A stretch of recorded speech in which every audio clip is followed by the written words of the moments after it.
Hi மகளே, இது ஒரு அவேர்னஸ் வீடியோ தான். நேற்றுக்கு எனக்கு ஒரு இன்சிடென்ட் நடந்துச்சு. அதை வந்து உங்ககிட்ட ஷேர் பண்ணலாம், கொஞ்சம் கேர்ஃபுல்லாக இருக்க சொல்லலாம் அப்படின்னு சொல்லிட்டு இந்த வீடியோ வந்து நான் போஸ்ட் பண்ணுறேன். என்னென்னா, நம்மள நிறைய பேர் வந்து இந்த கண்ணாடி பாட்டில் அவருடைய கோலி சோடா வந்து விரும்பி சாப்பிட்றவங்க நிறைய பேர் இருப்பீங்க. நானும் அது மாதிரி தான் நேற்றுக்கு ஒரு கோலி சோடா வாங்கியிருந்தேன் ஒரு கடையிலேட்டு. அப்போ அந்த கோலி சோடாவில் வந்து மேலே வந்து ரப்பர் சீல் கொடுத்துருப்பாங்க. எதுக்காகன்னா அந்த கோலி வந்து வெளியில் போகாமல் இருக்கிறதுக்காக ஒரு ரப்பர் சீல் வந்து கொடுத்துருப்பாங்க. அந்த ரப்பர் சீலை பார்க்கும்போது அவ்வளோ டஸ்ட்டாக இருந்துச்சு, அவ்வளோ அழுக்காக இருந்துச்சு. நான் ஒன்று என்ன கேட்டேன்னா, வேற கோலி சோடா கொடுங்க அப்படின்னு சொல்லிட்டு கேட்டு வாங்கி நீட்டாக இருக்கிறத பார்த்து ஒன்று வாங்கி குடித்தேன். குடிக்கும்போது அந்த பாட்டில் கண்ணாடி பீஸ் வந்து ஒன்று வாய்க்குள்ள விழுந்துச்சு. எனக்கு கொஞ்சம் இதாக இருந்துச்சு, என்னடா இது கண்ணாடி பீஸ் விழுது. அந்த பாட்டில் பார்க்கும்போது மேலே உள்ள எட்ஜ் வந்து லைட்டாக உடஞ்சிருந்துச்சு. நான் பண்ணிச்சு ஒருவேளை அந்த கோலி குண்டை நம்ம தட்டும்போது அது உடஞ்சிருக்கும் அப்படின்னு சொல்லிட்டு அதை அப்படியே விட்டுட்டேன். அதுக்கப்புறம் ரிட்டன் திரும்ப வந்து குடிக்கும்போது திரும்ப இன்னும் 2 கண்ணாடி பீஸ் வாய்க்குள்ள உள்ளது. எனக்கு ரொம்ப பயம் ஆயிடுச்சு. இனி இதை குடிக்கிறது வந்து என்னன்னா டேஞ்சர் ரேட்டு. அதை அப்படியே கீழே கொட்டிட்டு காசை கொடுத்துட்டு வெளியில் வந்துட்டேன். ஆனால் இதை வந்து என்னன்னா கொஞ்சம் கவனமாயிருங்க. இந்த மாதிரி கண்ணாடி பாட்டிலில் வந்து நீங்கள் கோலி சோடா வாங்கி குடிக்கும்போது எப்போவுமே கவனமாயிருங்க.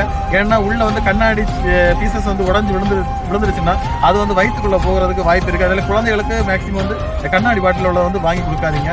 அதுக்கப்புறம் வந்து இதை வந்து என்னென்னா நீங்கள் அந்த கடையில் வச்சு நீங்கள் இந்த வீடியோ போட்டுக்கலாமே அப்படின்ட்டு நிறைய பேர் கேட்பீங்க.